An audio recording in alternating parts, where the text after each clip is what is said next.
Welcome, ladies and gentlemen, Yankee fans of all ages. You're in for a treat. We have the best in the business, Bryan Hoch. He's the beat writer for the New York Yankees for MLB. Very, very fortunate to have him again join the show. Bryan, thanks for joining us.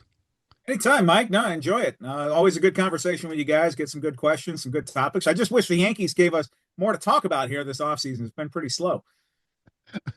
That's what I was just, thinking as I'm introing you. And, you and I, we were chatting back and forth for maybe a month, and I said, Bryan, what's a good time for you to come on? And I said maybe the second week in January. You figured by now there'd be more to break down. So just for our viewers, just to let them know, since the off season started, since the season ended, Judge did win his third MVP. That's great. And then we had some surgeries. We had Rodon with the left elbow, Volpe with the left shoulder. Grisham took the qualifying offer. That was kind of interesting. Tim Hill, Yankees picked up the option there. Yarborough, that was a good re-sign. No question about that. Rosario, but none of these things really moved the needle. We lost Devin Williams and Luke Weaver, but I was kind of thinking and joking around, saying like, you want to break down the Paul DeYoung, minor league signing? I don't think so. What we're going to do is we have some die-hard Yankee fans that are very excited to speak to you. And regardless of what the Yankees have done so far or not, we're going to welcome in Greg from New Providence, New Jersey. Greg, welcome to the show, and say hello to Bryan. Thank you very much, Bryan. I'm going to echo what Mike just said. You are the best in the business, and all of Thank us you. Thank Yankee you very fans, much. we'd be much less informed if it weren't for you. So thank you for your coverage. You're a very good I, liar, but thank you very much. Appreciate it. and I'm sure that you wish there was more activity for you to report on. It's been slow. It really has. And, I left the winter meetings in Orlando, and the vibe I was getting was that this would take a little while, especially with Cody Bellinger. And it seems like what the Yankees are is in a holding pattern here. And it hasn't changed a whole lot in about a month. You're sitting here waiting for Bellinger. And I know Scott Boras said he's got a ton of teams interested, and he's got 8 or 9 teams probably. And I understand that, but gotta get moving here. Like, it's January, and it reminds me a lot of the offseason after 2020 when the Yankees were kind of in the same situation with DJ LeMay. They went into, they eventually got it done. It seemed like both sides wanted to get it done, and then they finally figured it out. But by then, the Yankees were in hurry up mode, and then I think they signed Corey Kluber and maybe made a couple other trades. But it was kind of a very abbreviated winter because they spent so much time waiting on LeMahieu, and it reminds me a lot of that. Well, Like a Greg, transaction encyclopedia. Greg, we know you have a question for Bryan. I do. And, so one of the few needle movers was that Grisham accepted the qualifying offer, and I think kind of took a lot of fans by surprise. And I think we all sort of wonder whether it took Brian Cashman by surprise. And my question is related to that, is what do they do with Jason Dominguez now that we know that Grisham is back in the fold and they are clearly pursuing Cody Bellinger and want him, and I think we all want him. So if Cody Bellinger is back and Grisham is back, do you think the Yankees are comfortable going another full season where Dominguez is essentially a part-time player? I don't think they should. I don't think you give them away for pennies on the dollar, but at some point you got to figure out what you have here. And I think their actions are showing that they don't see him as an everyday starter. The fact that they're going so hard after Bellinger and trying to get him on a multi-year deal, well, if you do succeed in that, what are you going to do with Jason Dominguez? It serves no purpose to have him sitting on the bench for another year. And I know Cashman even mentioned they thought about sending him to the minors last year in the second half. They didn't think that was warranted. It would have been unfair to Dominguez, but it's unfair to him to have him in majors and be in this limbo here where, well, he's kind of in our future, but not really, and we can't figure out what to do with him. At some point, you have to just say, all right, is Jason Dominguez part of the Yankees' future? And if not, then now's the time to cash him in. And I know they've talked about trading for a starting pitcher, and I feel like that could be a domino that falls here. If Bellinger called them tomorrow and said, yep, I'm back, then I think you have to make a move on Dominguez. It's just fair to him and to everybody here because to have him on the outside looking in as a fourth outfielder, maybe even a fifth, Spencer Jones coming too, it just doesn't make a whole lot of sense. And you can't play them all. You can't keep them all. And so obviously Judge is going to play right. Grisham's going to play center. If it's not Dominguez in left, I don't see why you would keep him. I agree, Greg, and I'll just jump in here, and then Greg will give you the last word, and then we'll thank you. But I felt going all the way back to January, Bryan, when I saw these rumors from MLB.com. It wasn't some kind of fly-by-night, and they talked about Stephen Kwan being on the trading block. And as a matter of fact, it was more than just a rumor because he's in left field and he's tipping his cap to the Cleveland crowd and everything like that. And the rumor was that going to the Mets. And I'm like, hey, I don't throw anything out on Twitter anymore. I go a different direction. But I I said, attention Yankees. I said, if Stephen Kwan is going to be traded to New York, it better be to the Bronx and not Flushing. So what I would say is I agree with both of you. At this point, the reason why I would trade Jason Dominguez is because I believe in the left-handed bat. I believe it projects to be a major league, star even. The foot speed, all of that. He has all of it. However, unfortunately, he does not have the defensive prowess to be a solid defender, to trust him in the postseason, to trust him in a World Series game. So for that reason, I'm looking to trade him. And I could see Cleveland being a perfect trading partner because he's a switch hitter. He hasn't been great from the right side. They have Jose Ramirez. Maybe Jose Ramirez could take him under the wing. We're trading for, a much younger left fielder to Cleveland, small market. I could see that, perfectly, but that hasn't panned out. We haven't even heard anything about that. But Greg will give you the last word, and then we got 6 or 7, people on hold. But go ahead. Yeah, just like a little bit of a follow-up because we've seen over the years the Yankees seem hesitant to trade away their prospects or trade away any asset, and they either like, they Yell don't want to trade. Andujar, Clint Frazier, guys they've held on for too long until it's too late. Yeah. Right. Sorry, And so David. I Yep. guess do you think that they have learned from that and would pull the trigger or, alternatively, this was a guy that they kept on their bench for the entire second half. He's got the foot speed. He does have the ability to come in and play a role if someone were to get hurt, which, for watching the Yankees every year in and year out, somebody's getting hurt. So, Right. I guess that's my follow-up is do you think that they would actually pull the trigger on Dominguez, who they invested so much in terms of, money as a teenager and, developing him to this point? Yeah, I think what they wouldn't do is give him away, like I said, for pennies on the dollar. And I think that they probably would hold him until they feel like they can get a fair value for him. Because the first thing, if I'm an opposing GM and Bellinger resigns, the first thing I'm going to do is call the Yankees and think, well, you're going to give away Jason Dominguez for nothing now because he doesn't fit into your plans. And you've just signed Bellinger long term. And Grisham, I know, is only there for 1 year. So in theory, you've got an opening there for Dominguez, but I don't think you want to have him wait another year. So I think they're not going to give him away for free. I could see them bringing him into spring training in that scenario. Quan is another great name that you mentioned. His skill set, by the way, is a lot of what the Yankees lack. Just a guy who can put the ball in play, go play great defense. That's part of why you want Bellinger too. He checks a lot of the boxes for them. But just as far as the Dominguez trade, I think that they wouldn't try to do it immediately, but I think that he's already on the market as it is. I don't sense that he's untouchable right now, and I think that if they had left field figured out, they'd be motivated to move him. Okay, Eric, thanks for joining us again. And we have Bryan Hoch with us. So, feel free to ask him a question, Yankee related. Yeah, absolutely. Bryan, first and foremost, good to see you. Happy New Year to everybody. Hope you're all doing well. Thank you. Super excited for this upcoming season and excited for what's in store for the Yankees organization. But something a little bit off topic, if you want to call it that, but 100% probably on topic still. World Baseball Classic. It picked up a lot of momentum, I feel, during the last go around. A lot of people loved it. A lot of people enjoyed it. And it's picking up a popularity. I feel like this class of players grew up watching the World Baseball Classic, so they're very, very enthused to be a part of it. That being said, we understand Judge is going to be the captain for that USA team. What's that look like for you in terms of the rollout of the season? And then are you going to be double dipping? Are you going to be covering a little bit of WBC and spring training at the same time? What's that looking like for you?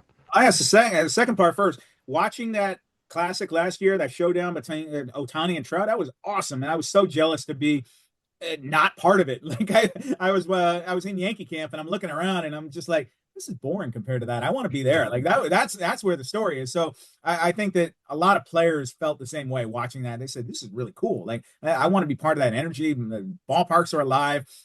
You get to play games that feel like they count in March. And I'm not surprised that so many big names are wanting to do that now because the best advertisement you could have had for the World Baseball Classic was what we saw with that Japan USA showdown. And so I think that spring training is going to be kind of quiet. Game wise, you'll get an opportunity to see some of the guys who might not have been in the lineup, which is fun. And especially if players are fighting for jobs in spring training, like, we were talking just before you came on here about Dominguez and Spencer Jones. And, say those two are going head to head, and they're both in camp there, I think that it's going to give them more opportunities, more time to show what they do. Because look, Aaron Judge made the team, so I wouldn't worry about him. I think all you want him to do is go get his at bats, get ready for the season, do not get hurt, stay healthy going into opening day. But I think that it's great for baseball to have Judge there as the face of Team USA. I think it makes so much sense why they would want him there, and he gets to represent the sport and play on that stage. And so I think it's going to be really cool. But I will admit personally, I'm a little jealous on the outside looking in, but I'm going to be in Yankee camp, and these games that are should be a whole lot of fun are going to be happening somewhere else. Yeah. So close, but yet so far on the Right. opposite coast, right down in Miami. So maybe I'll make the trip and I'll shoot you some pictures while I'm over there. We'll see what happens. Sounds good. Yeah, please do. Yeah, but I think the best ad you could ever do for it is that game in 2013. Like that was 2023. Sorry. What decade is it again? I'm sorry. But yeah, that was so cool watching the Ohtani and Trout showdown, and so I can't wait to see what they do for an encore.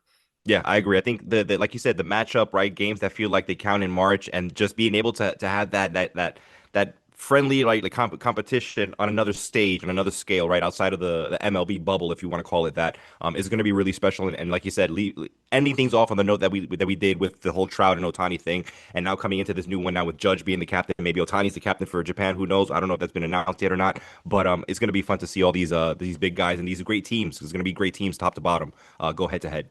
I can't wait. I'll be watching, no doubt. Absolutely. Eric, great job. Great question. We thank you for that. I'll give you my 2 cents before we go, and this dovetails with what Bryan was saying. It was such a great moment when Ohtani throws his glove up in the air. He won the championship for his country, and you could say, and again, to do it against Trout, like his teammate, and you can't have anything more compelling. However, there's one thing. I circled that in my mind, that image, and I said, here's my only concern. I don't have a concern for Aaron Judge. They made him the captain of the team. Maybe, of course. Okay, Bednar, there's my concern. It's March. It's really early. These guys are not used to be throwing in anger that hard, that early. And it scares me that these guys, the pitchers specifically, and getting back to Ohtani, 2023, okay, it was a great moment, but only months later he was diagnosed with, and he needed another Tommy John surgery. Now, can we go back to that moment where he overdid it maybe against Trout in March? Who knows? No one knows. But that's my fear. And, it's kind of gone under the radar, but I think the invite did go to Max Fried, and he turned it down. And I'm okay with it from a selfish standpoint, from a Yankee standpoint, because he's our horse. On paper, we have 5 right now, but you know how that goes, right? So anyway, Eric, thank you so much for calling in. Great question. And we'll look forward to speaking to you soon. Absolutely, gentlemen. Danny, Bryan, Mike, Happy New Year. Looking forward to seeing you gentlemen very soon, and have a great rest of your evening. Okay. Thanks, Eric. You too. Thank All you, right, Eric. guys. Great job. Great question. Mike, let me jump in on that. What you just said, it made a lot of sense, because Fried's coming off a career high in innings. You got other guys in his staff. That would be my concern there, is the workload. Because, look, pitchers break. And so you saw what happened with Rodon late in the season. His velocity went down. He had to get surgery, had to get cleaned up. So pitching-wise, that's what concerns me about the WBC, not hitters. Right. Absolutely. Agreed. And it's great theater.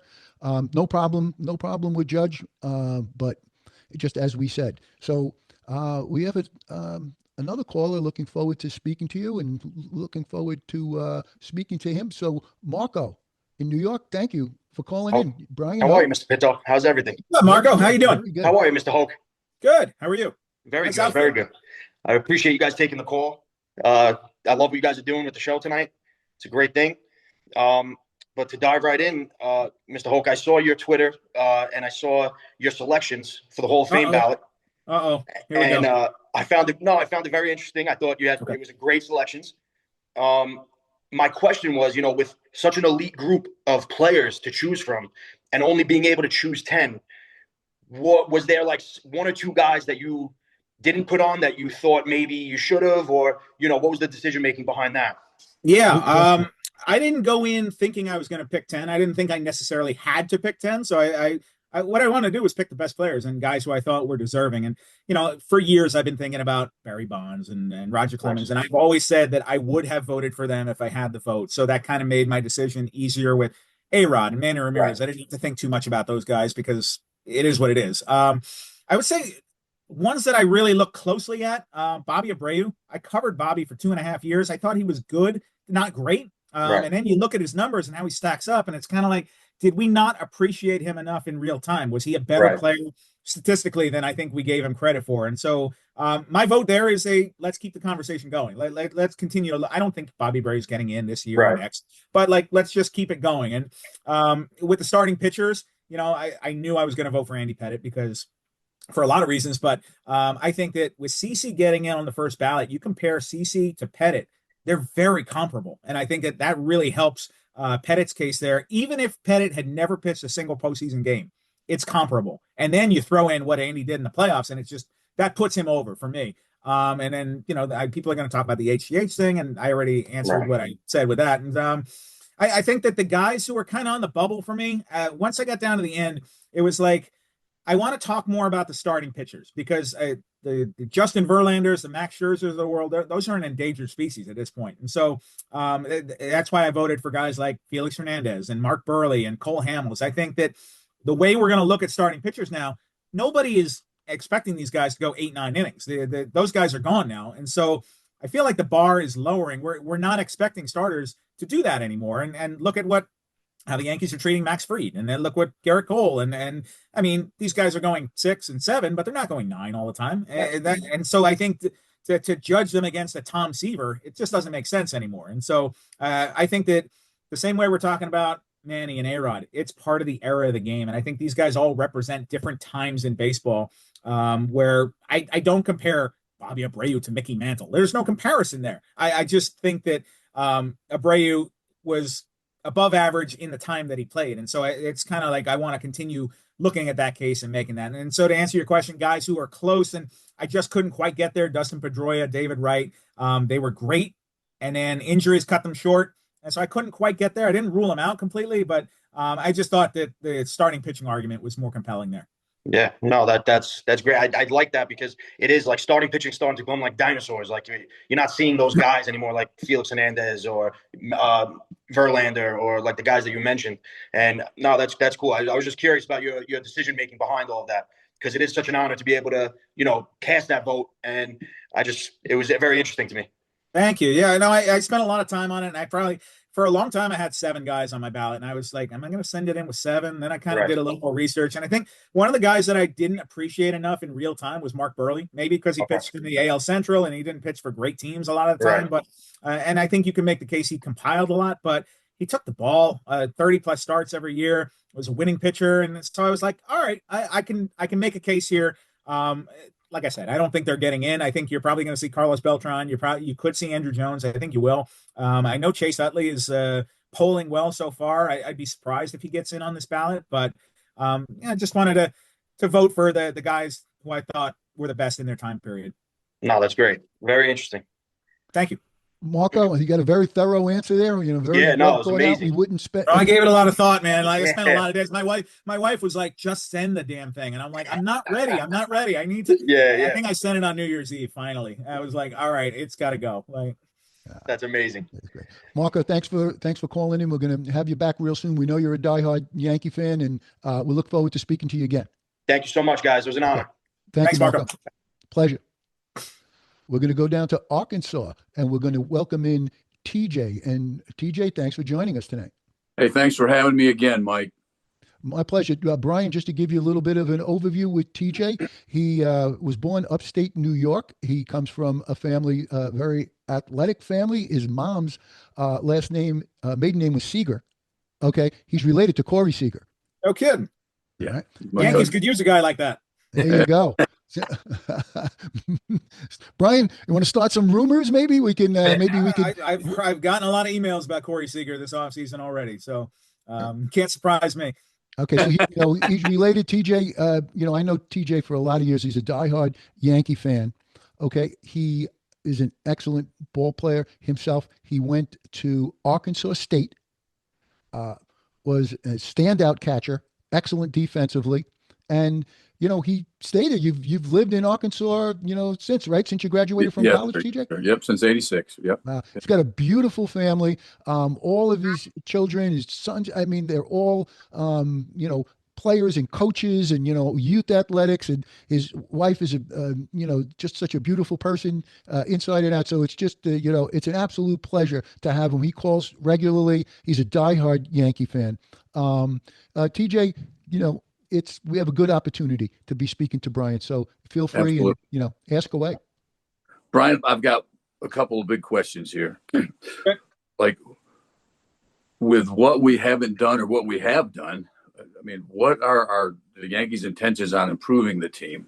It seems like every team in the division is added to their roster. We've signed, 4 or 5 fellas to minor league deal. Well, I shouldn't say 4 or 5 minor leaguers, but we've signed 3 guys that we had last year. We brought them back, which they're good players, but we still haven't locked in Bellinger yet. I was just curious what direction we're going there.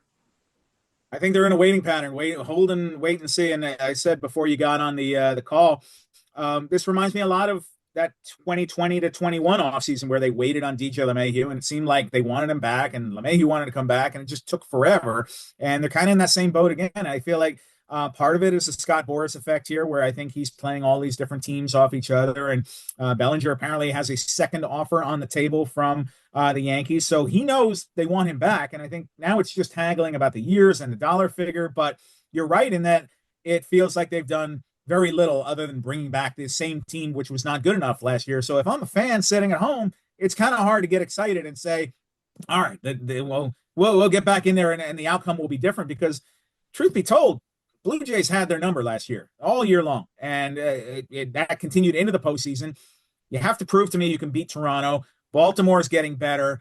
Boston is getting better. Tampa Bay is what they are. But the American League East is a tough division, and standing pat should not be their the way they're going here.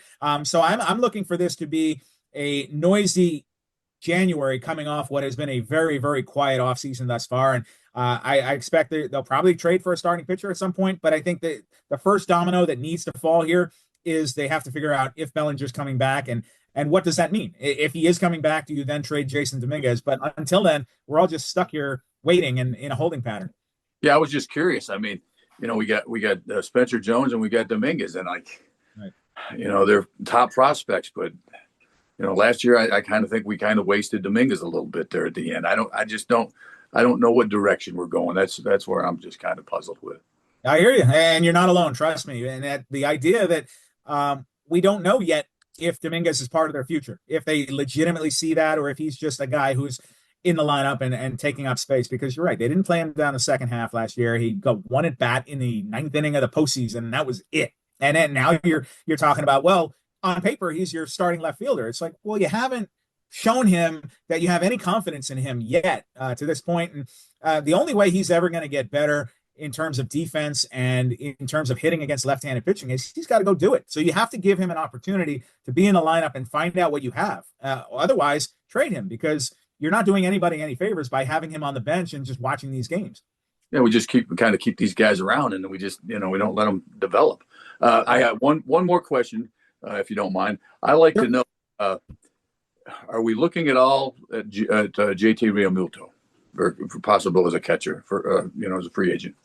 I haven't heard anything about them going for a catcher in free agency so far. I know that's been brought up by fans, and look, Realmuto's a hell of a player. He'd be a nice fit there. But everything I've heard is that they're going forward with Austin Wells. I think they're going to try and get a right-handed hitting catcher, but you're looking more as like a backup guy, somebody who can push JC Escara back there. It seems like if they're pushing money in, it's going to be to sign Cody Bellinger here. Right. Well, I appreciate it, and I really look forward to this season, and I always enjoy seeing your tweets. We have Joe on the line, another diehard Yankee fan. You think you could definitely understand where the commonality is with all of these callers? They're all savvy, and they're all diehard fans. Joe, they know their stuff, man. You pick good ones. Yeah. Thank you. Joe, welcome to the show. How you doing, Mike? Hey, Bryan. Nice to meet you. Joe, nice to meet you. Danny, you as well. Hey, buddy. So my question was about, and discussion, I guess, was about Brian Cashman. I know his contract's up at the end of the year. I'm sure he would get a job in 5 minutes if he was fired. But I was curious as to if you see any circumstance where he is not brought back at the end of this year, and in your opinion, what that circumstance would be. Would it be missing the playoffs? Would it be falling short once again? Just if you had any insight on that, that's something I was curious about. Here's what I think is the most likely outcome that we're talking about here. If he does not come back as GM, I see him being moved up in the front office in kind of like a Stick Michael advisory role. And I think that at this point, I wouldn't be shocked if that does happen because God, he's been GM since 1998. That is crazy. That is a crazy long run. And I think that at some point he's going to say, I've had enough. I don't want to do this job anymore. I don't want to deal with all of it. I'd rather be upstairs and let somebody else deal with the grunt work and all the contracts and negotiations. So if you're waiting for Hal Steinbrenner to let him go in the middle of the season, I don't think that's going to happen. I think the most likely thing is that at some point, whether it's next year or the year after or who knows when, Hal and Cashman are going to talk and say, I've had enough. I'm not going to go for 30 years in the same job. Yeah. Let's do something else here. And so I think that that's probably what's going to happen. And I don't know. I don't because every time I've talked to Cashman about it, he hasn't let us know one way or the other here about what the future looks like past this year. But just my sense would be that at some point he's going to want to try to do something else, or at least have a little more freedom and time. Because being a GM, I wouldn't want that job. That job, I mean, maybe for a week I'd want it, but I think that the reason you see so many guys burn out and move on to other things is it is hard. It is hard whether you're working for George Steinbrenner or Hal Steinbrenner or whatever. In this media market, having to deal with all the noise that goes along with it. So I think that is the most likely outcome. That look, at this point, he's basically part of the Steinbrenner family, so I don't think they're going to let him go. I think the most likely thing that will happen is eventually he'll get kicked upstairs. Yeah, and I think that's interesting. I guess my point's coming from more of not even that I think he's doing a bad job or a terrible job or anything like that. He's obviously a very good GM. He's very well respected. Like you said, he's been doing this since 1998. That's crazy. And it is. It's interesting that you brought up him in a more of advisory role because I think that's interesting. He has a ton of knowledge. He knows the organization. I think that's a great landing spot for him. I guess my point comes from more of a let's try and switch things up a little bit point of view. I mean, it's been 16 years at this point since we've won a World Series. We've made one in that time. I can tell you as a fan, I'm certainly frustrated. I'm 34 years old. All of my childhood memories are the Yankees winning the World Series. So maybe I was a little spoiled in that respect. But I think everybody was. I understand. The city was spoiled. Yeah. I would just be interested to see if they are thinking about going in a different direction. So that was my I think nothing lasts forever. And so at some point that's probably going to happen. But I think and then the better question is if it's not Cashman next year or whenever, who is it? Is it somebody you're elevating from within? Or are you going outside the organization? So these are all questions that I think honestly I don't think Hal Steinbrenner has wanted to tackle yet to answer that question of who is next after Brian Cashman, and I don't think they have an answer for it yet. Yeah, I don't have an answer either. Thank God it's not my job to make that call. Yeah, Joe, we thank you. It's a great question, and I'll give you my 2 cents, if you will. And I'm going to frame this comment, and I'm going to call it the curious case of Brian Cashman. And what it is that when you look at it, you have to admire and tip your cap to the fact that they've gone in his let's call it his tenure, right? And we said he goes all the way back to 1998. They've never had a losing season. You can't overlook that. That's almost impossible to accomplish nowadays. That is enormous. I'm going to give you another big positive. Okay, that stadium is always packed. There's always 40,000 plus. We all love Don Mattingly. Okay, I'm old enough to remember him. I go back a lot farther than that. You see, when he hits a home run into the upper deck back in the 80s, the upper deck was empty. I'm old enough to remember when the Mets ran this town in the 60s and in the 80s. So, Brian Cashman, in my mind, okay, Hal will never fire him. That will never happen. And there's a lot of good that he's done, and it keeps the turnstile going and all of that. However, the other side of the ledger, and you can't dismiss this, it's the fact that since 2000, this is 25 years now, they've won one championship. 1 in 25 years. Okay. To drill down on that point, the Yankees from 2000, let's quote, they won in 2000. From 2001 to 2025, it's 25 years. It's a quarter century. Okay. In those 25 years, collectively, they've won more regular season games than any other Major League Baseball team. They've spent more money than any other Major League Baseball team. And they've hit more home runs than any other Major League Baseball team. Something that their analytics department, and they could say whatever they want, they're obsessed with it. Okay. So the question becomes, what's missing? Okay. It doesn't hold water with me anymore, this small sample size excuse, or it's a crapshoot excuse. It doesn't hold water. There's something missing. Okay. If you say it's a crapshoot and you say it's a small sample size, that's a slap in the face to all of the championship winning that came before that.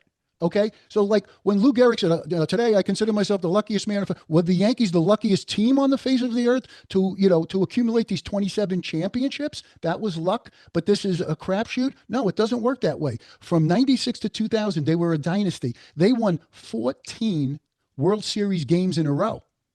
Okay. That's a crapshoot. Doesn't sound like it to me. There was something different.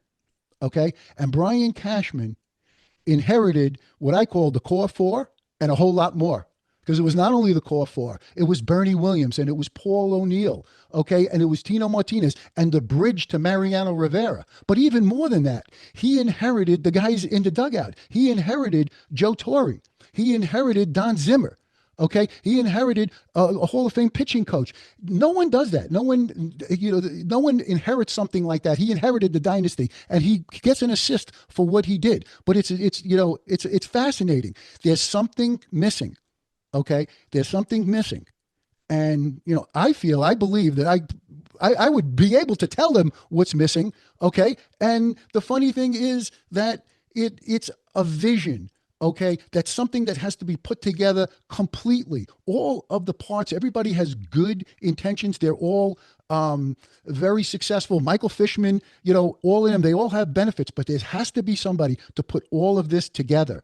Okay, and maybe the answer is, just like Brian said, almost, to give him a promotion, somebody's got to be brought in. Like, I'll give you an example. They have Brian Sabian within the organization.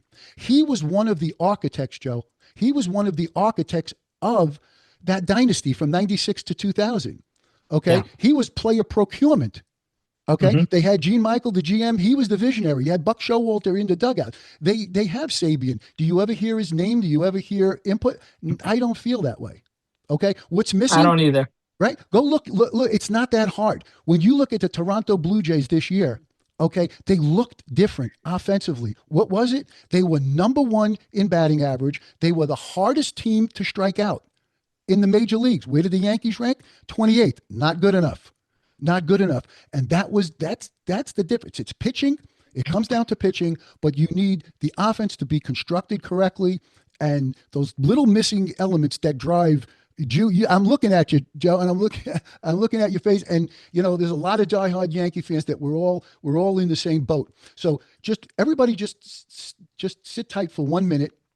I have another caller that we're really excited to talk to. His name is Michael B. He's calling in from Connecticut. But just give me a minute. At this point, gentlemen, everyone collectively, I'd like to welcome in Danny Mantle. And Danny, we want to thank you, welcome you to the show. And I just want to let all Yankee fans know that this year coming up, 2026, will be the 70th anniversary of Mickey Mantle's historic season, 1956, the Triple Crown season. Danny, thank you for taking a couple of minutes. Thank you for joining the show. Say hello to Brian and our other guest. Hey, everybody. How are you? Hey, Danny. How you doing? Good, Danny. Good to see you guys. Great seeing you again, Dan. Thank Danny, you. does it seem like 10 years ago it was the 60th anniversary that the Yankees invited you to Yankee Stadium? You threw out the first ball. You didn't bounce it, so that's a credit to you. And does it seem like 10 years ago, Bryan Hoch, they had a bobblehead night and people were lined up for blocks? And I remember the Triple Crown bobblehead. Yeah. I think they should do it again. Guaranteed sellout. Yeah, they should, but it doesn't seem like 10 years, but it doesn't seem like Dad's been gone 30 years either. So it's, it's kind of, I guess that's how age works. You know what I mean? It just, everything's going so fast lately. But yeah, it's, he was very proud of winning that Triple Crown and, also the MVP the same year. And, that was a tremendous year. And I think I'm right. I think for Triple Crowns, I think he hit the most home runs of any Triple Crown player, that had won the trophy. So, he was really proud of that. So, yeah. And the only switch hitter to ever have done it, and the thing is, and I would be remiss if I didn't at this point just hold the book up, not because Bryan Hoch is joining us, but the book 62. Hey. When you think about it, okay, when you think about Aaron Judge, we're living through history. Okay. But when Bryan wrote this book, and it's a phenomenal book, and ladies and gentlemen, when it's winter and you're just looking for something to wrap your arms around baseball white, grab this book. Okay. Because even in the book, Bryan, you do a great job, but you also go on and say, you take time to say what these accomplishments mean without a championship. And unfortunately, we're still having the conversation. Danny, when Mickey won the Triple Crown that year, they also won the World Series. 56 was also the Don Larson perfect game. We remember Yogi Berra jumping into his arms. But in that game, Mickey Mantle hit a home run. Okay, because it was a low scoring game. Danny, what was the final score of the game? And he made a great catch. I want to say it was 2-0, but I think 2-0 sounds right. Yeah. So, yeah.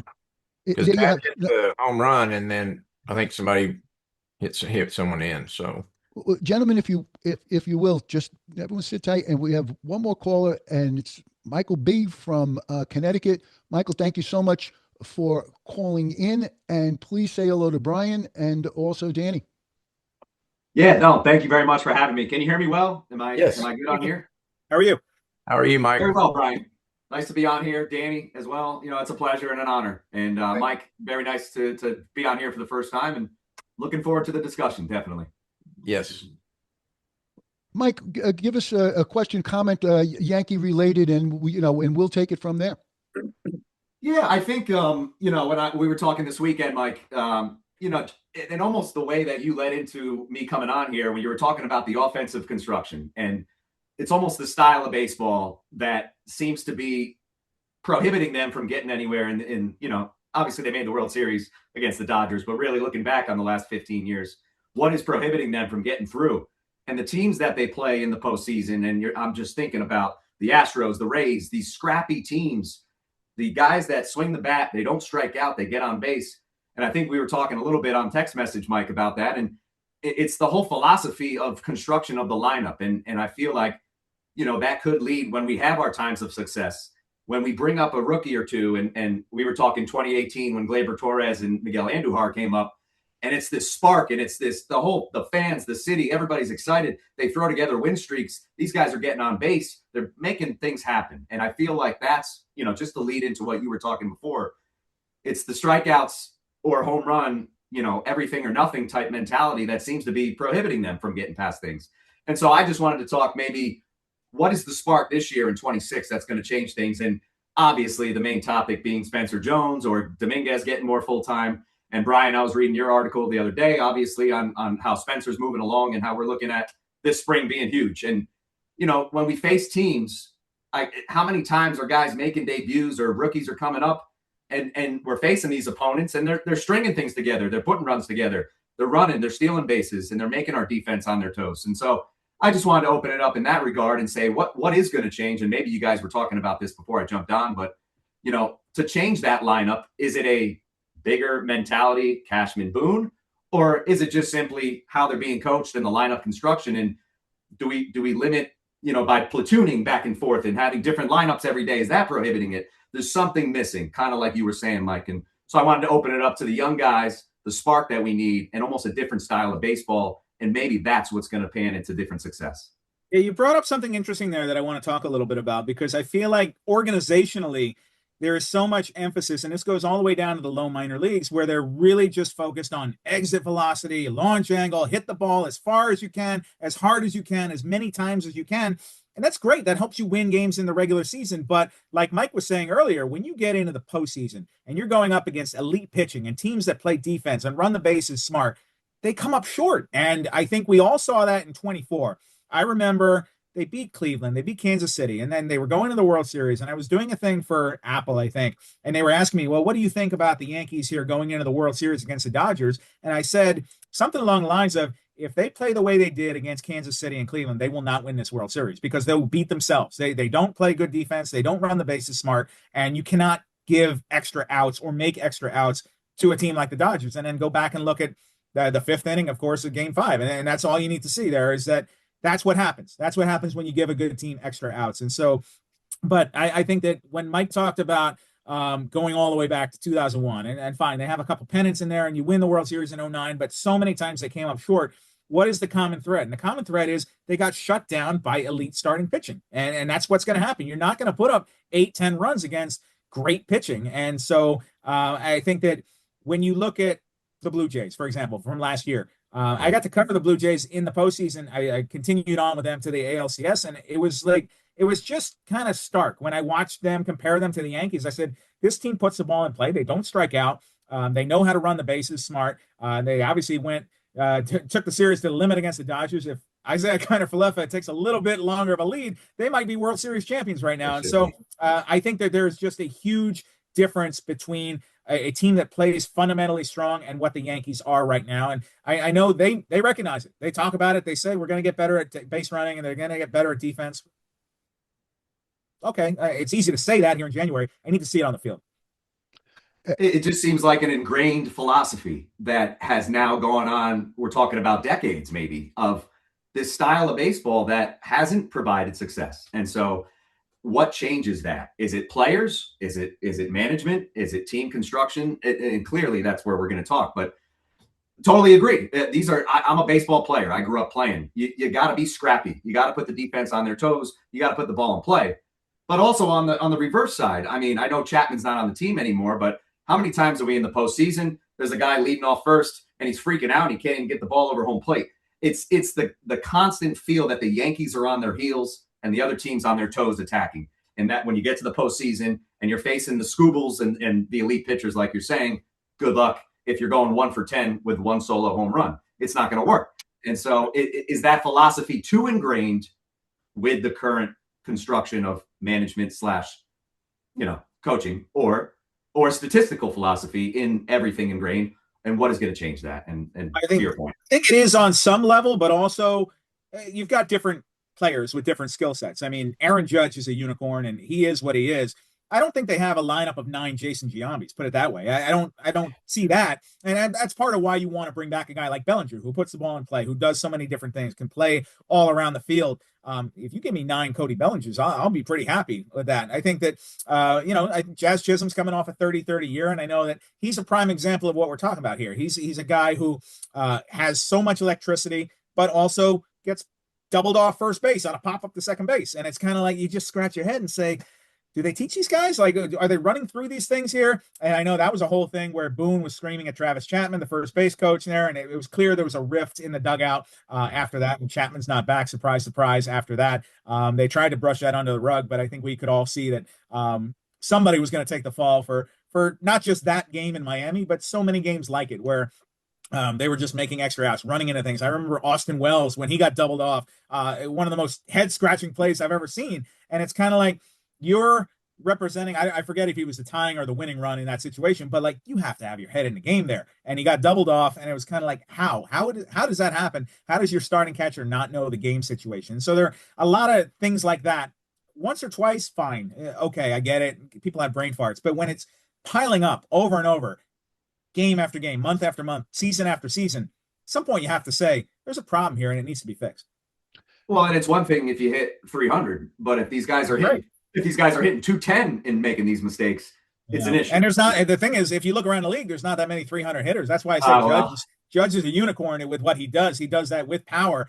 Nobody's doing this really anymore, and so I think it's harder than ever to get a 300 batting average, but Judge proves it's possible. Yeah. Mike, I want to get back to something that you mentioned about Glaber and Andujar, and that was 2018. But before we do it, but I'm glad you brought them up. I just want to mention a couple of things. One of them was I was fortunate enough to meet with someone within the Yankee organization, very high up, as a matter of fact. And I've been doing a TV show for 18 years, and I started a website, and the reason I did it was just to kind of document some of the things that I throw out there, analytically speaking. And I literally wrote these columns, printed them out, time-stamped them, and took them to the meeting that I met with. And it was like the size of a Manhattan phone book. That's an old kind of expression, but you get the idea. And one of the columns that I had written was called "Analyze This." And what I'm saying is the analytics department, it's fine that all of the statistics they're coming up with are fine, but they cannot be or should not be allowed the ones to come up with baseball doctrine, dogma, how the game should be played. You could tell us how many times somebody strikes out. I don't really care about the barrel rate, and I don't care about the chase rate, so to speak. Like I'll give you talk about chase rate. I'll give you a perfect example. Anthony Volpe. He swings the uppercut swing too often. Mike, you know this. You played the game. You play the game. Okay. We have Mickey Mantle's son with us. Okay. So we're going to turn it over to him now. Mickey Mantle, what his biggest regret in baseball was allowing his batting average to dip under 300 for his career. He ended at 298.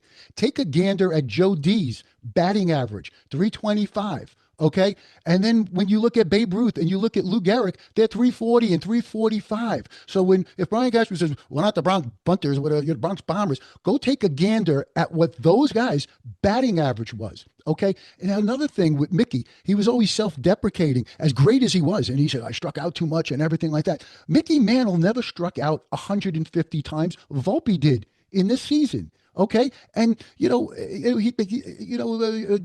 we're talking about Jazz, like 100, if he plays 162 games, it's 100, it's 162 strikeouts.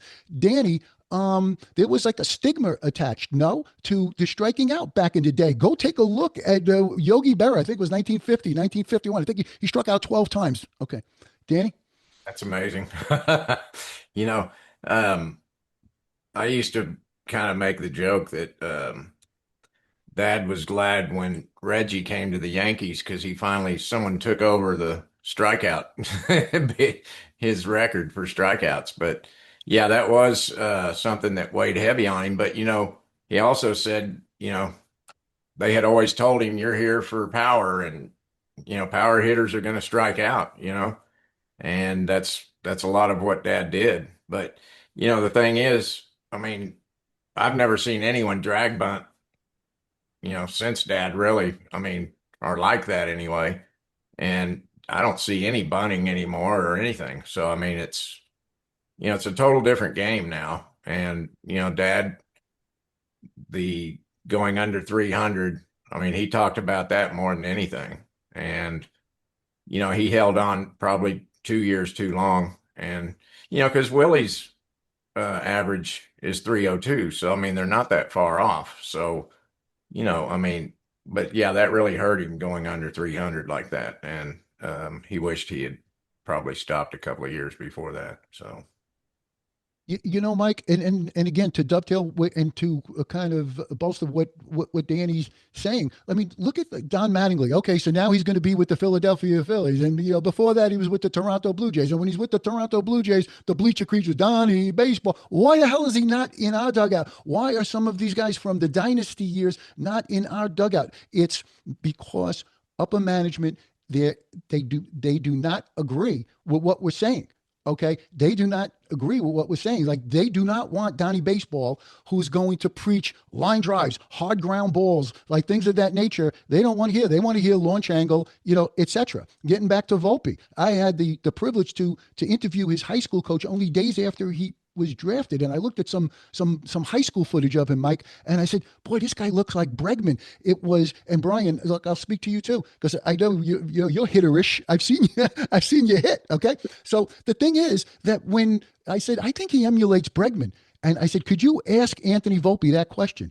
Don't tell him. Don't tell him what I said. I said, who does he emulate? We know he idolizes Jeter, but Jeter was long retired when he was playing high school ball. He says, Coach Chattel says, I'm going to ask him. He says, the next day I have him on the show. He goes, Mike, good call by you. I said, what? He said, I asked him, who does he emulate? And he says, Bregman. Mike, Bryan, Danny, TJ, I'm going to say, go take a look at Bregman's swing. It's very compact. Okay. It's to the ball. Okay. He hits to all fields.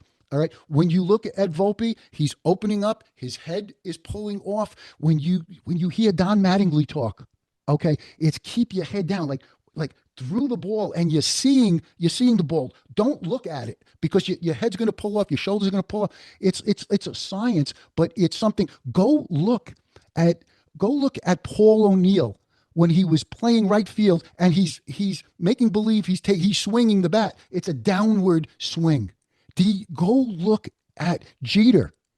His practice swings before he stepped into the batter's box, they were downward swings. Now, obviously, when he swings the bat, he's not looking to swing down like that, but he's telling himself, level, all of that. It's gone. It's not preached.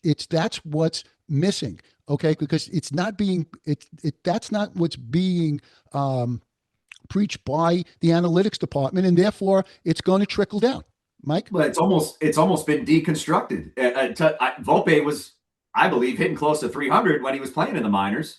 And you almost see the change in his fundamentals. You see the change in his swing over the last few years. Because when he was coming out of high school, and I watched Bregman as well, and I know exactly what you're talking about. And when Bregman was at LSU and when Volpe was it was a very similar swing. And if you look now over the last few years, it's changed. And that's the Yankees' philosophy on that change that has maybe, I don't want to use the word ruined, but it has severely taken him down a level of where he was even just a few years ago when he was playing in low A and in double A when he was coming up.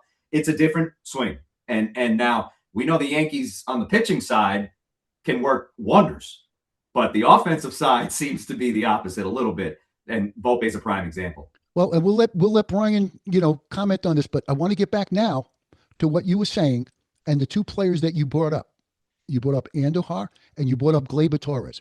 When Gleyber Torres came up in late April, Bryan could speak to it better. They played a little game so they get the extra year of control. We understand that. But his first basically 2 months, he was hitting 325. He was hitting to all fields. Do we all remember that everybody was saying he comes to the plate with a plan? He's got a 2-strike approach. And he did have a 2-strike approach. When it was 2 strikes, it was a completely different swing. What happened to all of that? He played the game with a big smile on his face. He was a vacuum at second base, et cetera, et cetera. Then he starts reading his press clippings because he's hitting home runs, a prolific pace in 18 and 19. He was wearing out the Baltimore Orioles. I think the play-by-play announcer was going to, jump out of the booth. Thorne. Right? Thorne. Exactly. Gary Bryan, Thorne, yeah. Your comments on that, he wasn't the same player after that, and he became top hand dominant. He would open, the hips would go flying open. Not all the time, but a lot. Okay. They lack discipline. They lack that focus because they don't own what we're talking about. They go every once in a while, they'll kind of they'll tank and they'll, go on a losing streak and then they'll find religion and everything else like that. But it's not something that they own, in my opinion. Bryan? Well, you said it better than I could. So I'm just going to echo what you said there. And I think that with Gleyber in that situation, he fell in love not with his press clippings, but with home runs. He liked being a power hitter. And I think that that's the thing with a lot of these guys. And Volpe has been guilty of that as well, too. I think that when you have a shortstop and he hit 20 home runs or whatever, but the problem is he just doesn't get on base enough. And so I think that the best thing I would say about this shoulder injury that he has right now, and of course you don't want to have to rehab, but at this point, he's going to have to come back from square one. And I think it's a good opportunity for him to reset, to take a look at what you guys are talking about, the player he was in the minors and the player he's been in the majors. And we've seen moments of success, and he had the Grand Slam and the World Series and all that, but more often than not, that's not who he's going to be. And I think that what he needs to do is be more consistent. And like you're saying, hit down on the ball, get on base more. You're singles and doubles. You're not a home run guy. If the home runs come, fantastic, great, but you're not going to be judged. And so, and the team doesn't need you to be judged. And so what he can do here, this opportunity, he's not going to be ready for opening day, might not even be ready for May 1st. Who knows when it's going to be, but he will be back as a Yankee starting shortstop. And I'd like him to take this opportunity to kind of deconstruct his swing, start over, go back to what made him great in the minor leagues, what made him win that job in spring training. I remember covering that spring training, and he was undeniable. He hit over 400, and it was kind of like a situation where if the Yankees don't make him their opening day shortstop, they are wrong. And so I need to see that player again. I think it's in there, but he has an opportunity now to try and build it back and prove it, because we've now seen 3 years where, like you mentioned, Mike, it's very up and down and inconsistent. And I think he's better than that. He's going to have a chance to prove it.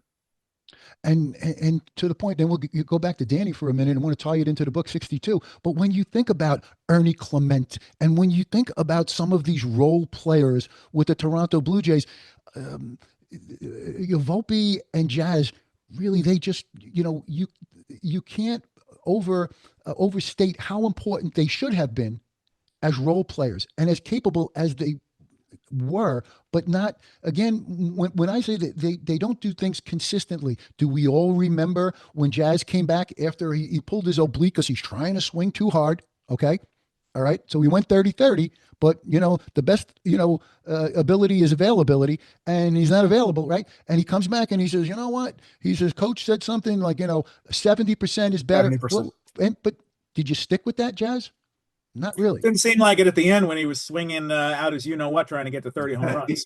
and right, and then, gentlemen, do we all remember this? In the postseason, he's wearing a glove, a powder blue glove, and we say, where did this come from? You didn't have that yesterday. You're making a fashion statement. It matches your belt, and he makes an error, what I mean? And then he's yawning. I don't know, Danny. Back in the day, Casey Stengel, what would he would have probably had a stroke, right? Dealing with some of these issues. Danny, you don't think Bobby Richardson did that stuff?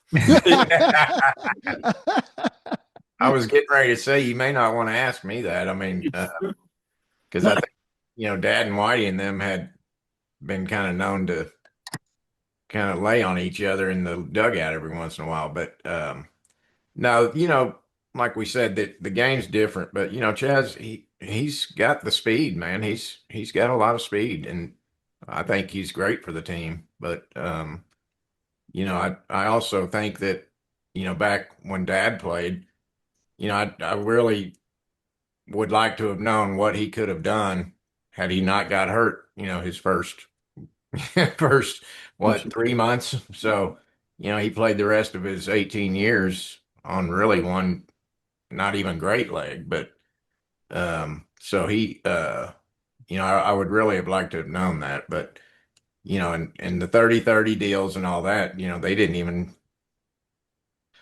I don't know, Bryan, they didn't even talk about that stuff back then, so maybe that would have been a big deal back then as well, so but it's crazy because Dad said that Casey used to get pissed at him because, here he is out there trying to hit home runs, instead of trying to get a hit or something, but Dad, he's like, well, I want to hit a home run. So he said, I just love to see it go far, so, look, there's something in every era, so I think that it's, you can't sit here and say somebody did this, somebody did that, because it's happened in every era. Ruth did stuff that, he probably wished he hadn't have done. So, it's just a different game, You hit it on the head. It's a different game, and Mike, Danny and I have become very, very good friends through the years. And, and sometimes I'll say to him, Danny, I have a contact within the Yankees. I threw something out there. I think, something is clicking or whatever, or it's good. But, and, he chuckles, and he says, well, good luck with that. But, I'll give you a perfect example. In 2021, Mike, we remember that the Yankees played a wild card game. All right. And it was, at Fenway Park with Garrett Cole on the mound. And I wrote an email to someone within the Yankees, and I said, here's the key to the game. There's a million keys. Here's the key to the game. I said, what Garrett Cole needs to do is in his last few starts, I said, it's been a little rocky. He needs to throw the knuckle curve to get the velocity separation, etc. If he doesn't throw it, it's not going to be good. In that game, he threw 2 knuckle curves in his first 45 pitches. It was the shortest outing of his career. Okay. And what bothers me is where we're going up against Evaldi. And one of the things that I've been preaching for a long time and sharing it with the Yankees, including a column I wrote last year, with regards to the World Series and velocity separation. And Evaldi, when he was on the Yankees, he didn't have a slow curve, but he was throwing it, against us, in the Boston game. And and in that Boston game, Bryan Hoch, who did we have, batting cleanup? Gallo, Joey Gallo, because we quote Bad unquote memories. Brian Cashman quote unquote coveted him. Okay, so you saw how that worked out, and you know what? We fired our third base coach, but you want to know something? When we're trying to score a run from first base because Giancarlo hits the ball off the wall and Judge gets thrown out. But who's on deck? Joey Gallo, because you didn't have confidence in that. All of these things have a ripple effect, and what I find interesting is after the debacle in 2021 where we underachieved, what do? They go out and they procure Josh Donaldson, and they said we needed fire and toughness. Guys, this makes my head explode because with all of the analytics, right? That's like the opposite of analytics. Fire and toughness. This is anecdotal stuff, right? This doesn't match up with all the analytic stuff. Okay, so with all of that, I mean, with Danny, going back to the halcyon days, to the glory days, and all of that, and Bryan, I find it interesting when the Yankees opened the new stadium. Okay, they put Babe Ruth's bat at home plate, and Remember that? right? You remember that? And Jeter Sure. comes up, and he was such a character. He comes up and he goes to hand the bat to the bat, but then he makes believe he's going to use it, and everybody starts freaking out. I said, you know what, Danny? Since it's the 70th anniversary, maybe we should put Mickey Mantle's bat at home plate. Let Judge bat lead off, in the opening game, to open the season. Maybe bring a little magic because Bryan, you wrote the book. You were there. You were part of history. We're going to put you on the spot, like with a question, okay, with the accomplishments, and I'm going to give you an actual reason why I believe that this could be the year that he wins the Triple Crown, okay. But my question is, even if he does that, okay, doesn't he have to win a championship to put himself in the pantheon of great Yankees? Well, I don't know. Do you consider Don Mattingly a great Yankee? That's the answer. That's my answer. Yeah, I do. Yeah, Yeah. I thought it was a travesty. So no, but Right. I mean, yes. Right. You know what I mean? Like Mattingly is a special case, and it wasn't his fault, and I don't think, and different game, of course. But yeah, I mean, you go through franchise history and talk about all the great Yankees. I mean, let's do the retired numbers: Billy Martin and Derek Jeter and Babe Ruth and Lou Gehrig and Joe DiMaggio. What do they all have in common? Championships. That's what the Yankees are built on. That's what their DNA is. And so yeah, of course, Judge should have a championship to cement his legacy. But is it possible that he doesn't and he becomes Don Mattingly Part 2? Yeah, I think it could be. And I think that look at where we're looking at here on January, whatever it is, January 6th, and how do we feel about their chances of winning a World Series? I certainly wouldn't paint them as favorites right now. I mean, they haven't done anything to improve off where you were last year. So look, this prime will not last forever for Judge. That's the thing. That's what concerns me and should concern the Yankees, is that he is playing at an otherworldly level right now, a historic level, and he doesn't have the supporting cast around him where I can point to them and say, and that's why they're World Series favorites, because they're not. And so until they get to that point, I think that there is a real danger that he is Don Mattingly 2.0. Yeah. And you said it perfectly. And he is a Yankee great. There's no question about it. Ted Williams, where does he keep his rings? He doesn't have them. So, there's no question about it. But it would just absolutely be a travesty. It's not, a fault of his. It's for the other reasons that we're saying. Mike, have we addressed a lot of the, questions and, that you've, brought to the table, and I teased it, and I'll let you know what my reason is why I think he can have another a Triple Crown type season. But Mike. Yeah, no, certainly. Are you talking about Judge? Or are you talking about the 2018 comments and all those? Well, all of the above. I mean, right? Like what you mentioned. Okay, in 2018, and again, Andujar. Here's a perfect example with him. I mean, I think he was runner-up for Rookie of the Year if it wasn't for Ohtani. Right? I mean, Glaber was third. But here you have a guy with him the next season. He he tears, a muscle in his shoulder, and he's playing with it and everything like that. He hasn't really been the same, since. It takes time to recover from some of those things. That's another thing that the medical department, they're deficient. They don't do a good job with all of that. We could talk about concussions. We could talk about all of that. But I teased it. Let me get back to this, and then we'll put a bow on it. And all of that. Here's why I think that Judge and Danny, you're sitting there and we're saying it's the 70th anniversary. How fitting would it be? How perfect would he be that he wins the Triple Crown? First time a Yankee did it in 70 years. Here's why I think he could do it. Okay. He's in amazing shape. We see that. There's a rule change this year, the ABS. Okay. So what you have is the automated strike zone, and you can challenge it. Okay. It's my opinion that no one gets screwed with more pitches, especially a superstar, than Judge with the low strike. They're calling it a strike, but it's not. Okay. And could you imagine if we take that element out of him getting screwed with calls all season long with balls, below his strike zone, where he can challenge that? Okay. Now, I'm just saying that gives him a little advantage that he didn't have last year. Bryan, thoughts?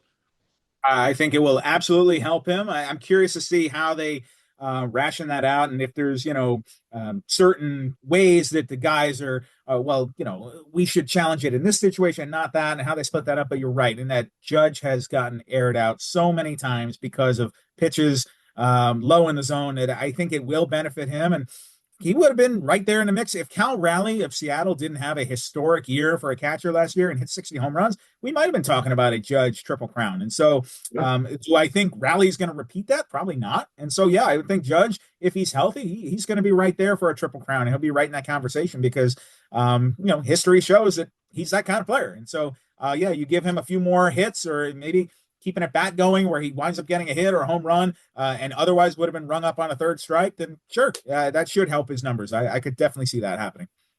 Mike, I'll give you one rebuttal to that. And it's, as I am an enormous Judge fan, and you're talking about, we were just having the discussion about a 300 average, and he's consistently doing it with all that power. The rebuttal is the team and the rest of the offense. And for you to have RBIs, you got to have guys on base. And so how many times is he hitting 60 home runs and he only has 120 RBIs?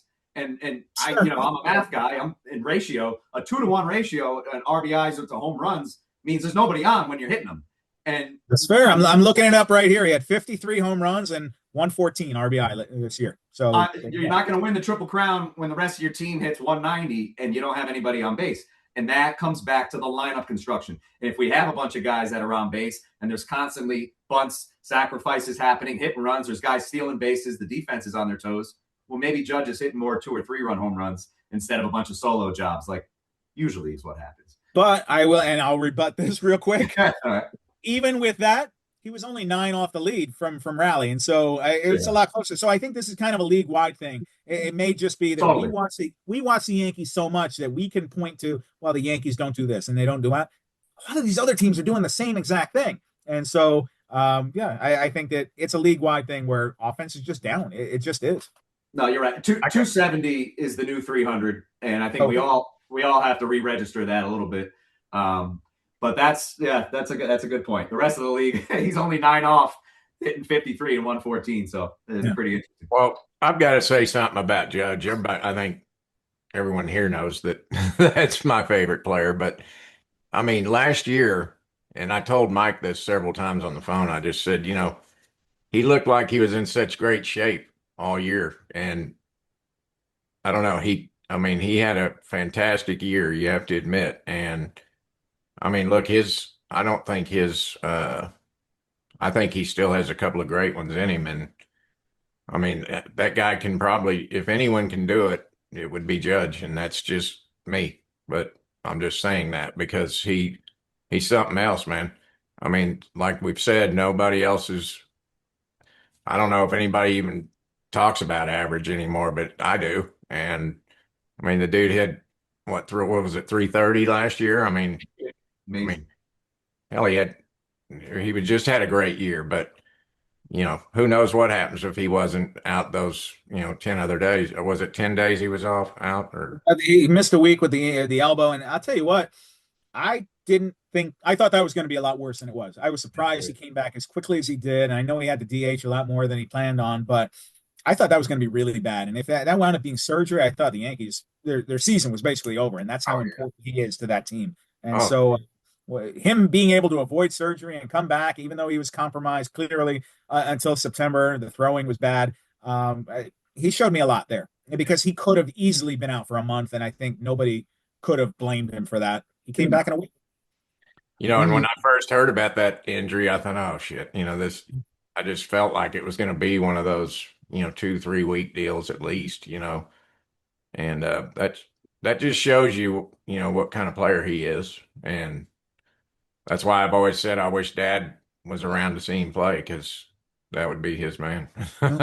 That's a great point that Bryan brought up, and that ties into Mickey because nobody played hurt more than Mickey. Okay, and the other thing is that I think we all love, and Danny, I'm sure you would agree with this, is when Aaron Judge hits the ball, he puts his heads down and runs.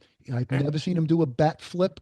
I've never seen him pound his chest. I mean, I've seen, little histrionics, a little kind of whatever emotion. I think when he, hit the foul pole, with that signature moment over there, that, was warranted. But even that, but that's what we love about him so much. He puts his head down and runs. That's Jeter like too, right? He hits the ball, puts his head down and runs. You can't ask for anything more from Judge. But, with one championship in the last 25 years and the window of opportunity closing, it's, it would be a shame. And just as Mike said, of all our previous callers, the roster construction right now, it doesn't seem to us like they're going into it with a sense of urgency to that extent, trying to stay within a budget, et cetera, which is, it's fine and dandy. But, the window of opportunity with Judge's prime is limited. So like I threw out something like a positive with the, being able to challenge the low pitch. But again, the window of opportunity, is limited. So with that all in mind, gentlemen, I can't thank, our special guest, Bryan Hoch, enough.